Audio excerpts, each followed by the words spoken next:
13절에 우리가 보면 내가 나의 영광인 이스라엘을 위하여 구원을 시온에 베풀리라 라고 말씀하고 있죠.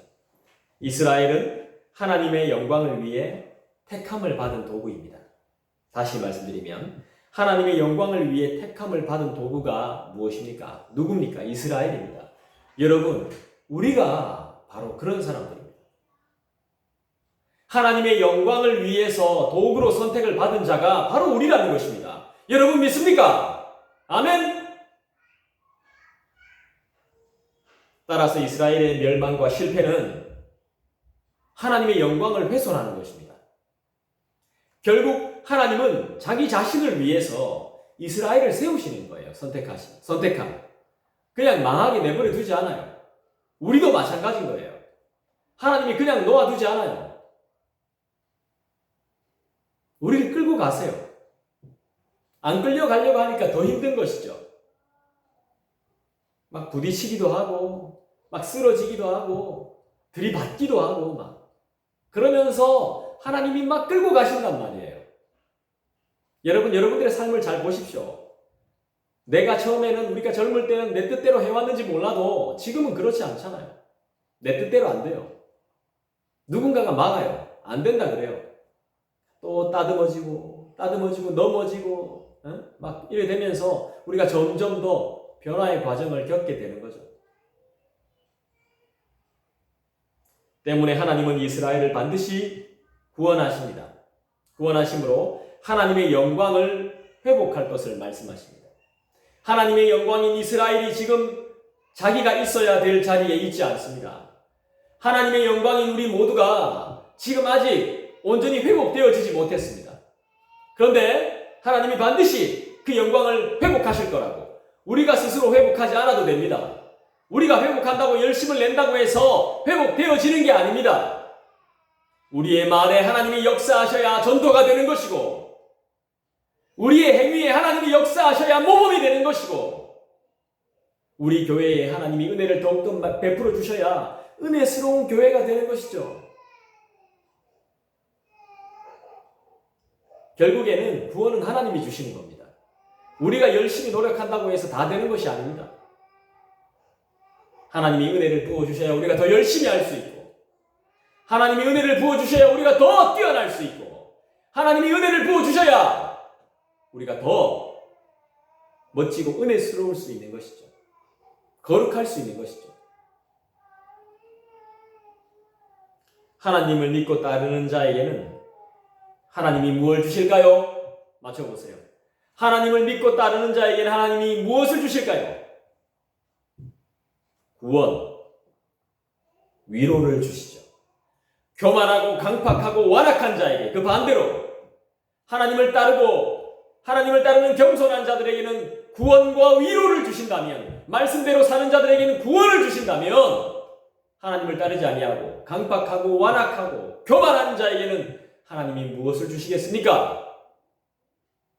멸망밖에 없는 거죠.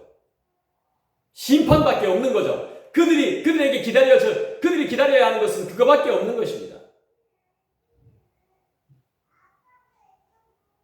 하나님의 경고를 잘 들으시는 저와 여러분 되기를 소원합니다. 말씀을 맺겠습니다. 섭리, 경륜, 예정, 작정 이런 단어를 제가 사용했습니다.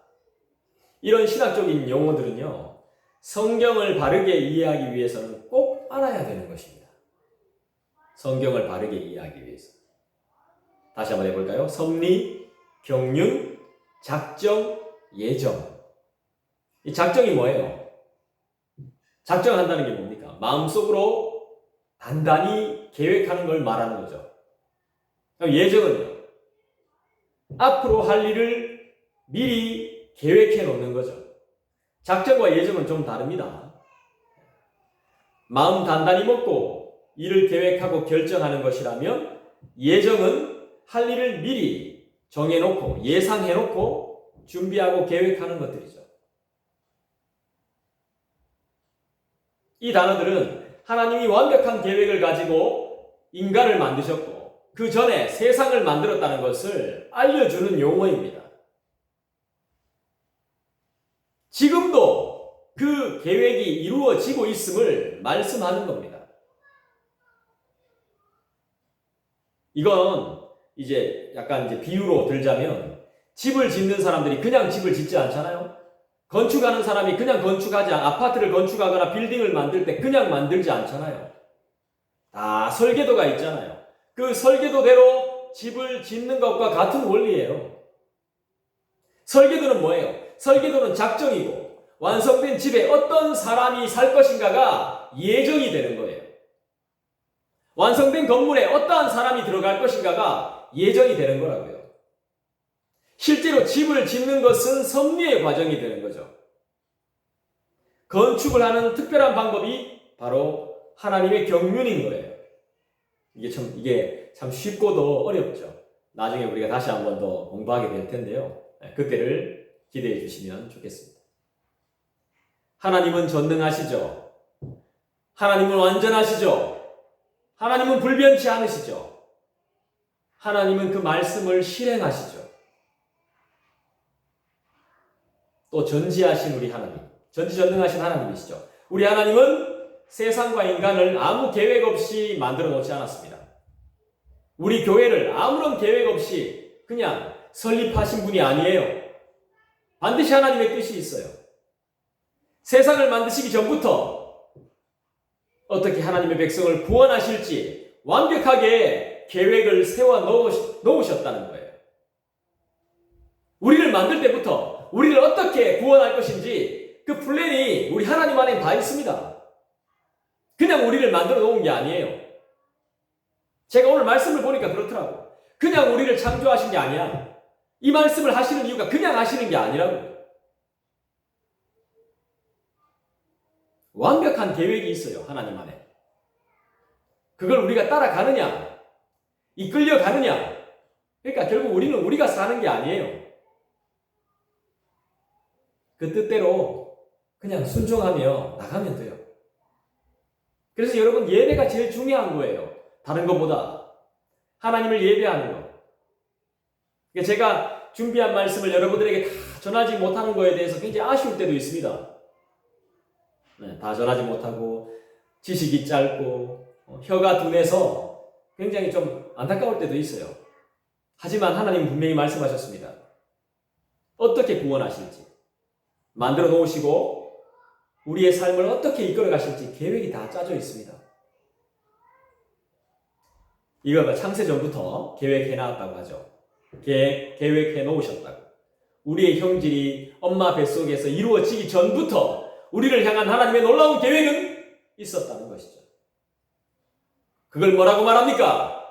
하나님의 선택이라고 말하죠. 우리가 하나님께 택함 받았다는 것입니다.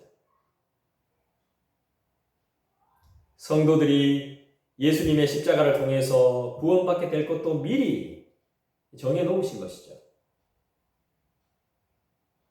이제 하나님이 계획하신 대로 모든 성도가 구원을 받게 되면 이 모든 성도는 믿게 되는 성도를 말하는 것입니다. 전 인류를 말하는 것이 아닙니다. 믿게 될 모든 사람들. 그러면 세상의 역사는 끝나고 어떻게 될까요? 말씀에 나오는 것처럼 새 하늘과 새 땅이 임하게 되겠죠. 그러므로 하나님의 말씀을 믿음으로 멸망할 세상에 대한 집착을 버리고 사람 의지하지 말고 내가 가지고 있는 조금 그 물질 그거 의지하지 말고 어우 든든해. 돈 10만 원 밖에 없으면서 든든해 하지 말고 하나님의 약속이 성취될 것을 바라보고 내가 하나님의 말씀을 날마다 가지는 것을 정말 든든하게 여기는 저와 여러분 되시기를 주님의 이름으로 부탁드리고 축원드립니다. 우리 함께 기도하겠습니다.